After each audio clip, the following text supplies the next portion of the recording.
That was pretty good. How's it going, everybody? Chris Reagan here. How's everybody? You know what? I didn't think of a chair roll gag, so we're gonna do something on the spot here. We're gonna try something a little different this time.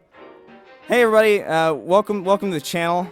Today we're gonna be talking about Black Lives Matter. Are you ready? Yeah. Let's go. I'm not using rap in a racist way.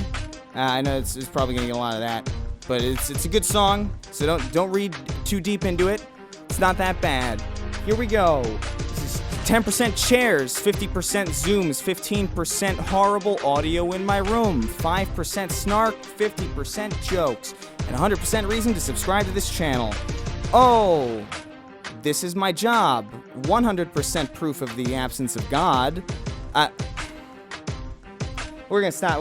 That's good enough. We did 2 takes. We're good. How's it going, guys? If you managed to survive your way past that unending barrage of lyrical criminality, then you've passed the test, because today we're going to be talking about this wonderful image of Black Lives Matter protesters lying in front of a runway at some random airport in the UK, I guess. They did kind of like a Tiananmen Square kind of thing. They're just lying on the tarmac, preventing planes from taking off. That'll really stick it to the whites. So I don't know about you guys, but my favorite part of this image is the remarkable lack of black people in it. It's a little awkward to look at. It's kind of like when a woman is being insulted by some random man, and then like a white knight who desperately needs to get laid just stands up and defends her because he's like, hey, don't talk to her that way. And it's just embarrassing because ironically he's jumping to defend her, a grown woman that probably doesn't need defense. It's kind of like that. But with black people and white people, and it's really an amusing image to look at. Because you could tell most of them are just there because, hey, this will get me some not racist cred. Oh, that's an interesting sign, though. What does that say? The climate crisis is a racist crisis? No, they can't be possibly making that. They can't possibly be saying that global warming is racist. Oh no, that's a real article. That's BBC. That's not The Onion. Well, this is an unfortunate turn of events for all of humanity. Yeah, so unfortunately, this is an argument that's happening in the real world right now, the debate about whether or not climate change is racist. Whether or not. Yeah, jokes. It just occurred to me that my mic is a bit close. Sorry about that. Yeah, so apparently there's even a video about it. Let's take a look. The UK is the biggest per capita contributor to global temperature change and the least vulnerable. According to the UNHCR, by 2050, there will be 200 million climate refugees. 7 out of 10 of the countries most affected by climate change are in sub-Saharan Africa. No. Climate crisis is a racist crisis. Oh my god, they actually did. They actually made the argument that climate change is racist because it affects third world nations more than it affects first world nations. It's inherently racist, guys. I mean, don't shoot me in the head, but shoot me in the head. All right, look, Black Lives Matter, BLM, whatever you want to call yourselves, racism requires intent, something that global warming does not have. For example, if I'm like working at a movie theater or working at any, like a restaurant or something, and I deny a seat to a black person, that in and of itself isn't inherently racist. There could be a myriad of reasons why I would deny seat to that black person. Maybe there's literally no seats left. Maybe he's being a cunt. There's a myriad of reasons as to why you wouldn't do that. It would be racist if I denied him a seat because he was a black man. The simple action is not racist. It's the meaning behind it. It's literally all about intent. Climate change negatively affecting third world nations is not the intent of climate change. Climate change isn't sitting up there in the atmosphere going, oh gee, how can I affect minorities today? It's not something that's going on. Nor is it the intent of corporations, companies, or countries that contribute to it to a larger degree than others. No one's thinking in a boardroom, how can I best pollute the atmosphere to best disadvantage brown people? That's not a thing that's happening. I literally don't even think that's ever crossed anybody's mind. although apparently it's crossed yours. The problem here, obviously, is the fact that these people seem to think actions, regardless of context, are indicative of very specific and very, very detrimental isms. Oh, you don't want to see Ghostbusters? Oh, it's sexism. Well, you hate women, don't you fucking cow? Oh, you think Black Lives Matter conducts themselves in a manner that's pointless and annoying? Racist, come get your racist card, get your new racist ID for the state of racism. That's not how bigotry works. You guys don't know jack shit about what you're talking about, which is astounding because you're apparently now the leading fucking group that everybody goes to when they want to know about it. So we're fucked, supremely. The average salary of a London City airport passenger is £92,000 a year. In Newham, where London City Airport is located, 40% of the population scrape by on 20k or less.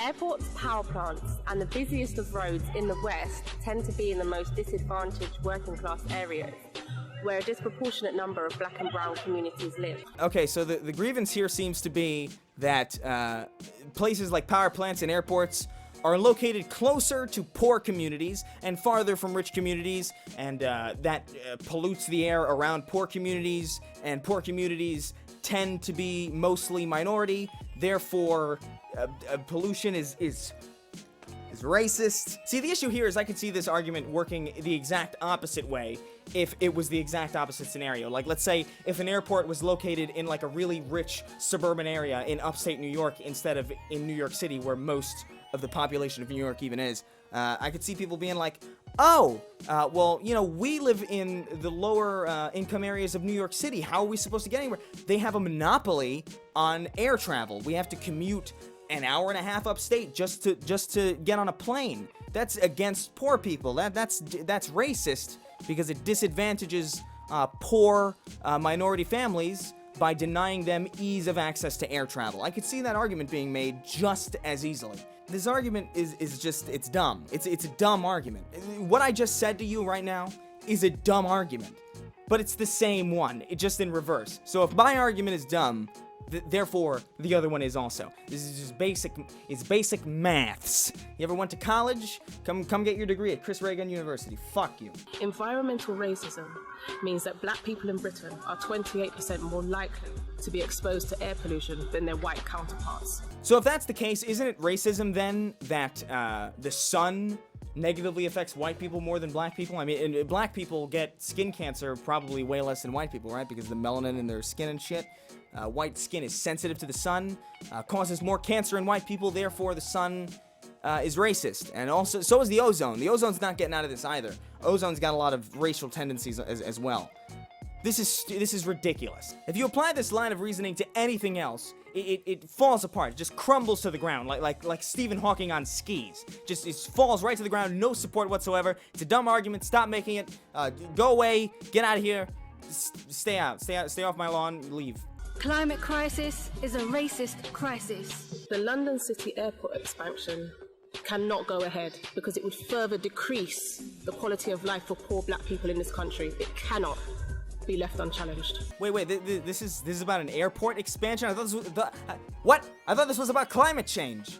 Yo, somebody mixed up the pamphlets. At the same time, this year alone, more than 3,120 known migrants have died trying to reach safety on European shores, fleeing conditions that they did not create. Wasn't that whole migrant crisis about like people fleeing war-torn nations and war zones and shit like that? I'm pretty sure it wasn't about climate change.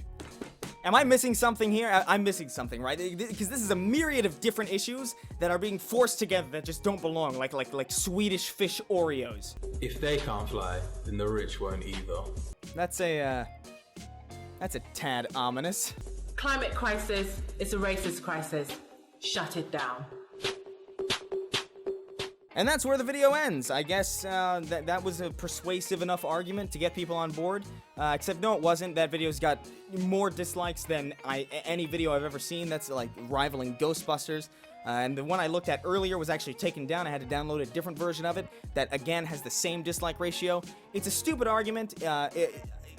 Black Lives Matter continuously makes it easier and easier to call them stupid. And it really has nothing to do with racism. Obviously, those people sitting on the fucking tarmac, all of them were white, and they're fucking idiots. It has nothing to do with skin color, as most people would probably have you believe. It's all about the practices of the movement and how stupid that movement comes across while doing it.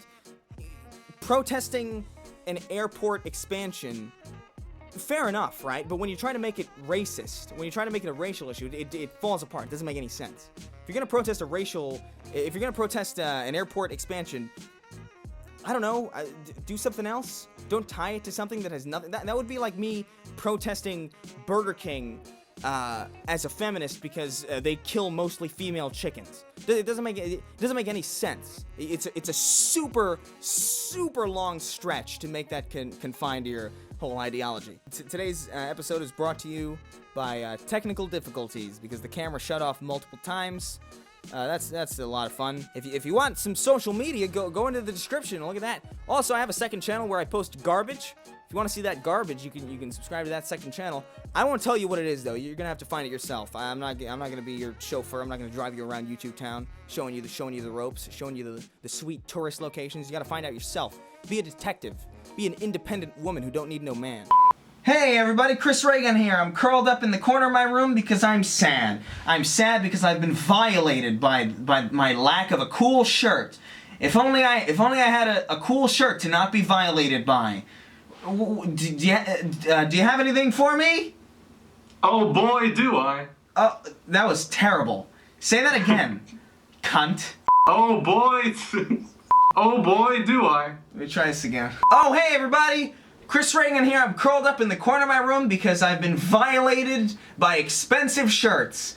That's not good. This shirt's expensive. Alright, you gotta give me ideas. How do I sell this fucking shirt? Yo, you're doing fine, dude. Oh, cunt. You're a cunt. You I don't know how to sell a shirt, dude. I'm poor, dude. Oh god, I've been raped by my lack of a good shirt. If only there was a shelter in the form of clothes. Yo, fuck this, dude. Here's a shirt you can get. It's Trigger Me Street. It's a Sesame Street shirt. Just, you can click that if you want it. It's in the description if you want it. Fuck it. I've been trying to find a contrived way to sell this fucking shirt. Fuck you, man.